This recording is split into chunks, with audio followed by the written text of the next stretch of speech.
Hello friends नमस्कार loser study को स्वागत करुच्ची ओडिशा स्टाफ सिलेक्शन कमिशन तरफ नोटिफिकेशन आसी आमर रिजेक्ट लिस्ट जो मैंने ऑनलाइन करते फॉर्म तांकर रिजेक्ट कौन पाई कराई कौ पोस्ट पाई से विषय देखीदेवा।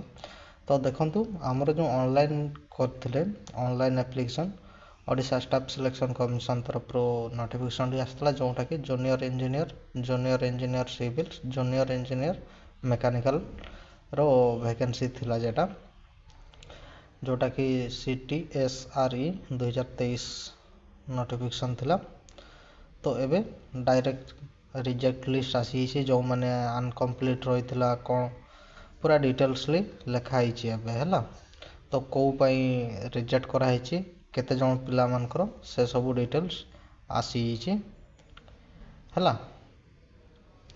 आउ जदि किसी डाउट रही था आप PDF डाउनलोड करें डाउनलोड कलापर आप चेक करें PDF डाउनलोड कलापर पूरा डिटेल्सली लिखाई है। आउ जदि किसी डॉक्यूमेंट्स अपलोड कर से अपलोड भी नोटिफिकेशन आसीजो।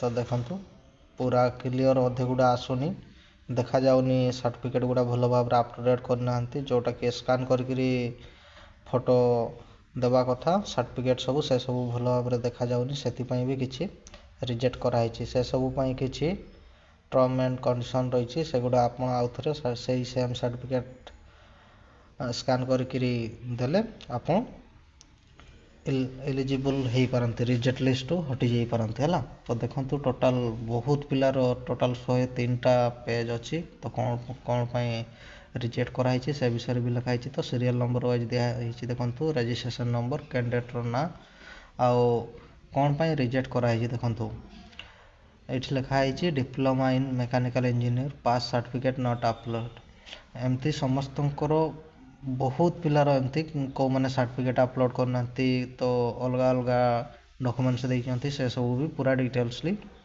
लिखाई मेंशन कराई। तो से भी चांस अच्छी डेट दिखाई देखी दिंतु। तो से सब देखला पर आप आउ थे सर्टिफिकेट गुड़ा अपलोड भी करें। टोटाल 1436 जनकर रिजेक्ट कराई। तो देखी दिंतु समस्त सर्टिफिकेट कौ मैंने अपलोड करनथिले कौ मानकर किछि रीजन पाई रिजेक्ट कराई से सब डिटेल्स अच्छी है। तो वीडियोटी जदि भल लगु थाए लाइक शेयर कर दिंतु आउ एपर्यंत जदि मो चैनल को सब्सक्राइब करना सब्सक्राइब कर दिंतु। जॉब रिलेटेड जो भी नोटिफिकेशन आसीबो मो चैनल माध्यम आपन को जनईदेवी। आउ तले भी लिंक दे दूचे लिंक रु डायरेक्टली साइट को आसी पारे आउ PDF टी डाउनलोड करके चेक करें है।